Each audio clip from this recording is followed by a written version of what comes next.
Welcome, everybody, to the Payments Leader Show. I'm your host, Adrian Evans. And as you know, we are dedicated to seeking out the opportunities within this wonderful industry before we seek the challenges. Now, I'm really excited today because Clive Smith is actually a guest. So I'm absolutely delighted. Welcome, Clive. Thank you. Glad to be here. So, in this industry, what we're always thinking about is the opportunities before we look at the threats. And so I'm really excited about today's conversation because, well, actually, I don't know where Clive and I are going to go today, which is actually makes this. But one thing I do know about both of us, we're super curious. We're pretty obsessed with high performance, curiosity, as well as organizational effectiveness and people. So without further ado, welcome. And I just wonder if you could give us just a bit of background on your career and your areas of interest. Yeah, sure. Happy to. And again, thanks for having me. I think my career's kind of split into three segments. I did a big chunk of time with Barclays Bank, so I was 28 years with Barclays. Majority, I think, of the time I spent there was in the talent leadership development type of space. I finished up with a global role with a focus on global leadership and global talent.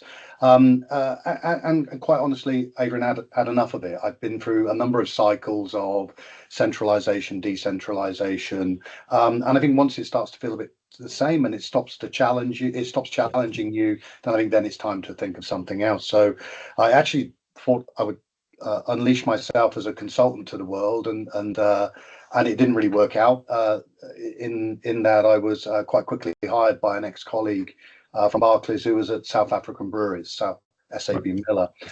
And so I went there as a consultant to help with a piece of work around, funnily enough, culture and values. And I ended up staying there for 4 years and looked after talent and leadership for back office functions globally. Again, an amazing global role. And that came to an end because of the Anheuser-Busch deal. So I think most people know $134 billion deal, one of the in history. By the way, it was an amazing learning period. You learn about change, about leadership, how the impact of leadership on the speed of change and sentiment and all of those types of things. So it was amazing. And then I ended up taking a role with WorldPay. And so I've been with WorldPay for I think coming up to 9 years almost now, and that's in three different guises. WorldPay got merged with Vantiv, remained as WorldPay, but then got taken over by FIS after a period of time. FIS spun WorldPay off, and now WorldPay are owned by Global Payments, and that's now the name of the company. So quite a lot of change squeezed into a short period of time. But in all that time, I think the thing that gives me energy, the thing that excites me is, as you've described, people. I like to understand how people systems work, how you get the best out of teams, how you get the best out of people, and how you reach, for me, I think it's about sustained high performance, that ability to keep performance at a top level for as long as you possibly can. And that's kind of me in a nutshell, I think. Great. Yeah, I think we're going to go off in many different directions today. I know we are, but I wonder if we could just start with, though, organizational effectiveness, because it's one of those things that, when you first hear it, like OE, when I first read that, I was like, oh, God, what does that mean? I grabbed onto the word effectiveness, though, because I like that word effectiveness as in getting stuff done appropriately rather than efficiency. So what does organizational effectiveness mean to you? Yeah, and it's a great question. I've been thinking about this one a lot because I could quote you from the many books out there which describe what OE is, but I think I'll go down the route of what I think it is from my experience. I'm a big believer in the drivers of sustained high performance, and from the work I've done, I know there are two of them. There's a driver that sits under the heading of smart, and there's a driver that sits under the heading of healthy. Now, your smart stuff is what organizations just do naturally. So budgets, finance, people, systems, processes, blah, blah, blah, blah. The list goes on and on and on. And in all honesty, if organizations didn't focus on those things, well, they wouldn't exist and we wouldn't have roles, right? So there's always going to be that driver. But the healthy driver is made up of two really simple things. How do you minimize politics and how do you minimize confusion? Because I see and what I know and what research shows us is when organizations get a healthier balance between those Mm, two mm. things, typically you create sustained high performance. And I think that's a driver of organization effectiveness. Okay, brilliant, brilliant.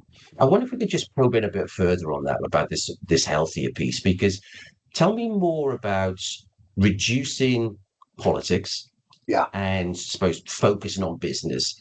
And I suppose my term for it would be distraction control. yeah, it's Having a great studied way to describe it. some great athletic performance, etc., we know high performance Yeah. focus is one thing, and the opposite or the complementary element of that is distraction control. So tell me more about that as a wider organization and scale of organization. Yeah, so the two things I think, why do they matter? Let's go to there first, right? Yes, So sure. I think the minimizing politics for me is actually maximizing curiosity. And you talked about curiosity at the beginning being a driver of yours. And I think connected organizations where people are curious about the connections, they don't just wait for the connections to come to them. I think those are organizations that tend to have less political agendas. Right? Yeah, It doesn't mean they never exist, because I don't think there's an organization that can say it has no politics. But when an organization, a function, a team, a leader is more curious about where the connections are and how folks can work together more effectively, I think that's one element of it. The creating clarity part for me, uh, you know, this is almost 41 years of work now. And what I see day in, day out is just this huge assumption from very smart senior leaders, who make the assumption that you get it the way they do. yeah, And of course, yeah. that's not typically the case. And this isn't rocket science, but we seem to get it wrong all of the time. And I recall one particular merger. We'll take the names out to protect the innocent, right? That I was part of, but I think the merger was announced, and an email came from the CEO, and it was one of those kind of standard 3 paragraph things. This is what's happening. This is why it's happening. And the third paragraph was about people, and it was kind of, you're important to us. We're going Yeah. to look after you. We're going to make sure you're okay. Something along those lines. And it was the good old days before COVID, and I was running a workshop with an executive group, and the first 5 people walked in the room had interpreted that one paragraph in 5 different ways, what that said. And I think that's a Really. really interesting example of Mm, not creating organizational clarity. Because at the time, the business I was working with was about 6,000 people globally. And I wondered to myself, how many other people have interpreted mm, one paragraph yeah. differently? So that's what I mean by clarity. It's about making sure people understand the message, the reason for the message, and that they're connected to it. Because I think when people are connected to it, when you can connect what you do to the bigger kind of Yeah. purpose of the Yeah, yeah, organization, indeed. then I think you turn up differently for your organization. If you can't do that, then your organization's almost failing you because it's not creating clarity. Now, you still have to be curious, by the way. I get frustrated when people talk about, I'm not getting enough information. I'm not getting it. Yeah, yeah, yeah, Go and find it, seek it, right? Be yeah. curious, be more curious, be inquisitive, and go and find it. But there is something about organizationally, we need to be much better at creating that clarity, creating that connectivity. Wow. I suppose the fascinating thing for me about clarity, and I'm sorry, I'm with you completely on this. Whether it's, see, I coach a lot of execs, I advise a lot of execs, I advise a lot of boards, etc. But every single one of my frameworks, the first thing on there, the first C on there is clarity, Yeah. but it's multi-layered within an organization. Tell me more about the clarity of or the almost the duty of the senior leaders and particularly the CEO to provide clarity on the organization. But then peeling that back as well to clarity of middle to senior managers, and also, as you say, like what do I, as the employee, when I'm looking around the organisation, what am I turning up doing this week? Yeah. Yeah. I think I think sometimes we get overpowered by big important messages, and I think sometimes we have to think about who they're big and important for, right? Because it doesn't have the same impact on everybody. But the thing that I think that stands out more than anything to me, Adrian, is, and again I see it day in day out, we just don't create the opportunity for two-way communication, for dialogue. All the communication, all the clarity I see that's tried to be created is by sending an email, is by doing a town hall, or by doing a video. Well, I Mhm. don't think that creates clarity. And so then I think it becomes really hard for an individual to take a message. Here's a new strategy, here's a new set of priorities, here's a new set of culture and values. It's very hard for them to take that and think about what it means to them unless you have the opportunity to engage. The most Mhm. effective organizations I've worked with are the ones that have just this really clear cycle of dialogue. So no stone is left unturned, and there's no opportunity for a kind of diversion or for somebody to fill in what they think is a gap with something that's not true. And you know the same as me how toxic that can be in an Absolutely. organization and how hard it is to undo mistruths. So I think, when I see organizations, CEOs, senior execs, and as you get deeper into organizations, when you create opportunity for dialogue, that's what creates clarity. It's really fascinating because I think it's a fundamental part of anything a business does. Yeah. It's, for instance, just give an example about we do a lot of work in enterprise sales and coach a lot of people in that sort of space, etc.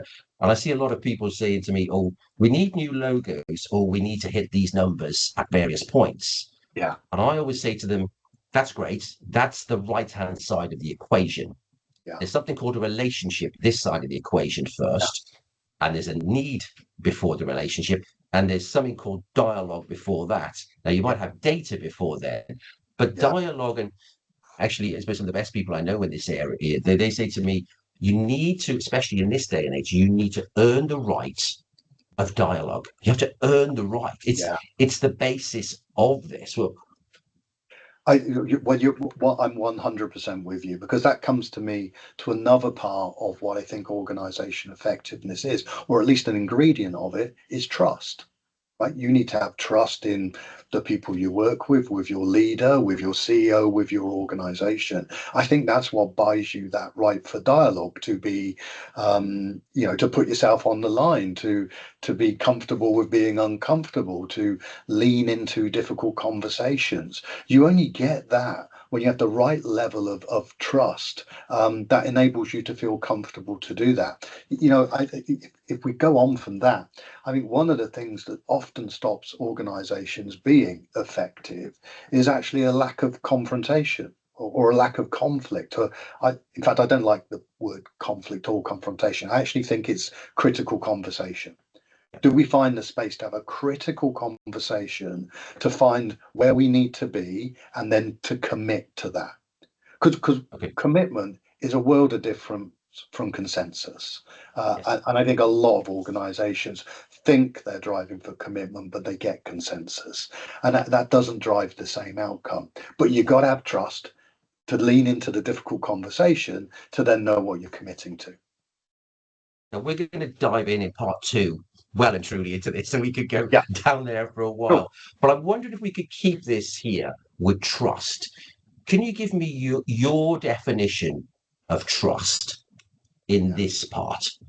yeah. Um, I think trust comes when you have an understanding of an individual at a couple of levels.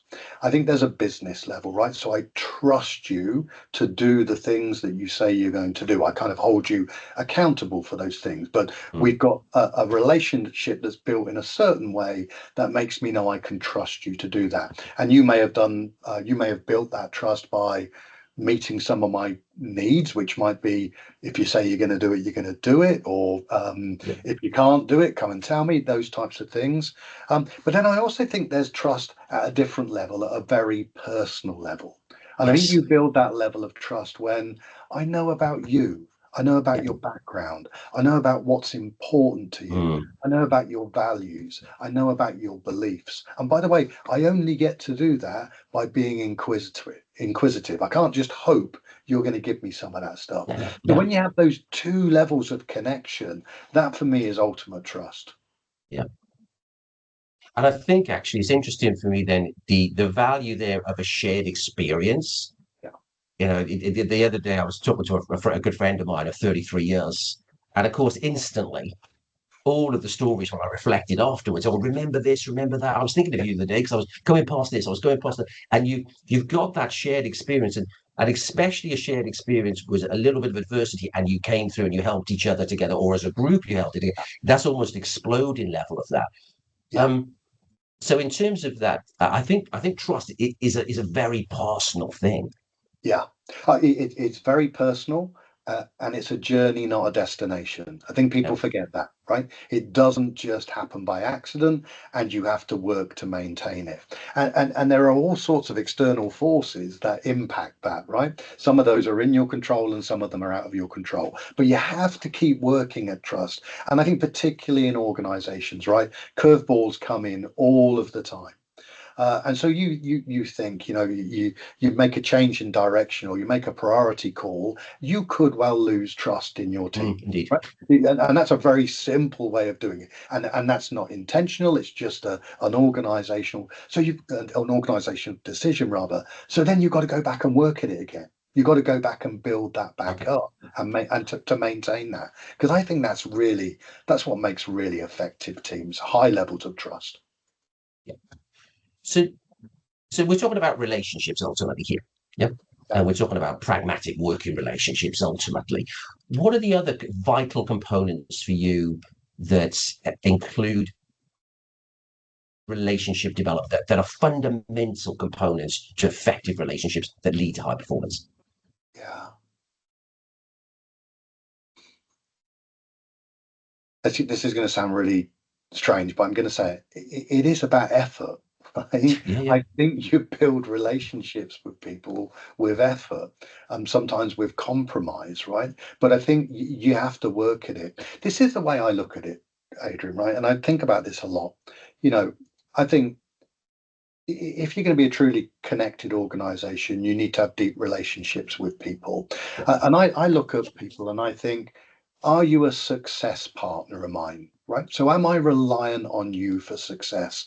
Because I can tell you now, if I'm reliant on you for success, I want a really deep, personal, meaning Of relationship course. with you so that we deliver together. And I will seek out anyone who I think is a success partner of mine, right? I changed the word, by the way, because I think in the good old days when we talked about matrix partners, that immediately took people to a negative place, which is you can't make this work. I think if you look at it in a positive way, why wouldn't you want a really strong relationship with someone who's crucial to your success? That it doesn't make sense of not investing in that for me. It doesn't make sense. Yeah, that sort of win-win approach, I suppose that's why I'm in the payments industry. Yeah, Because I think the great thing about the payments industry is you cannot do even if you're a huge bank, you can't do much on your own. yeah, exactly. Yeah, You have to partner with people.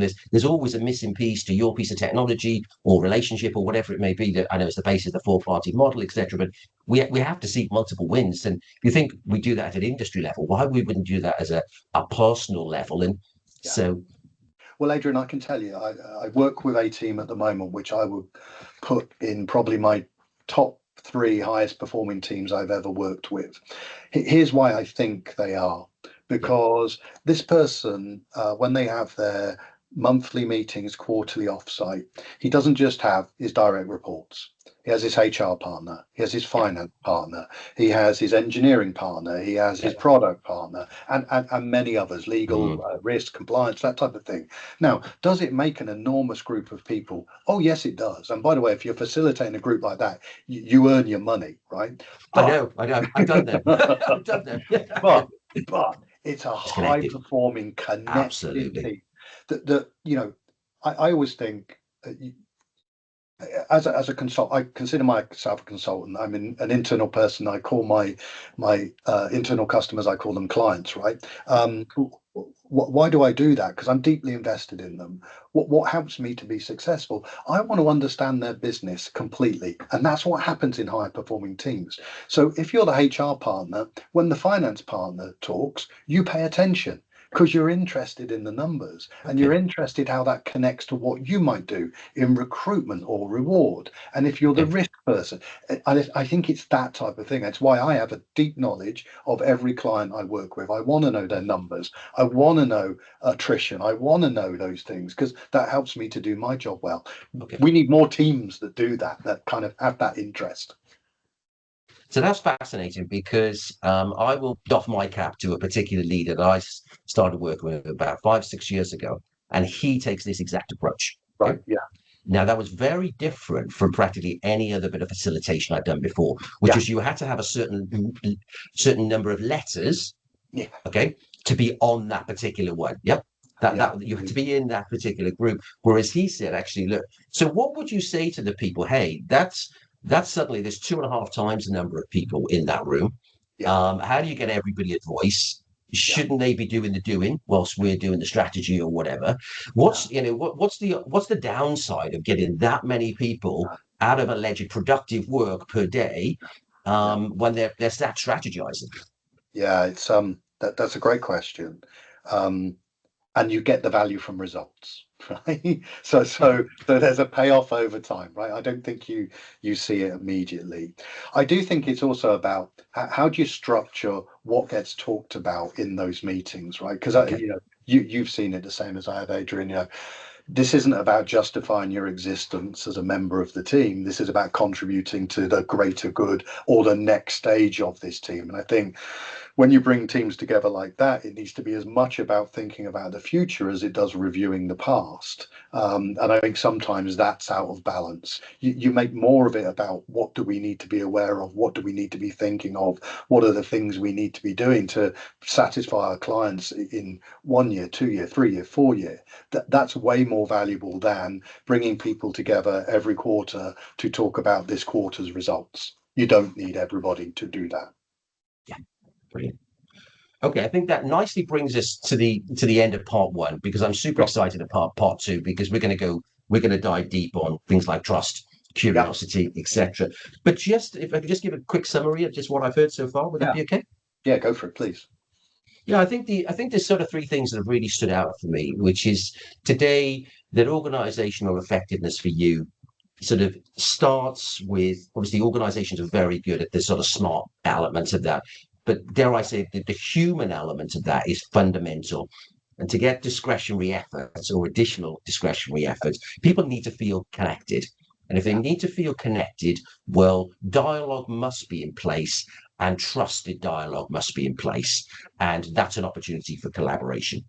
I think the next piece then about trust was there's a predictability to it I was sensing from you, but also that you used it, nobody's ever said that to me before, but trust is work in progress. yeah, It's not a one and done, and actually can be easily be eroded, and it takes time, and you've got to consistently invest. It's as you say, it's not there. And also, I think when it comes to relationships, there the fundamental piece as well. Trust is a key component to that relationship, but I think effort also is. yeah, And absolutely. the collaboration that actually you call them success partners. And I think that's a great way of saying it. Actually, we can't achieve things on our own. And if we want high performance, we do need to surround ourselves and contribute more to a successful environment. Yeah, absolutely. Spot on.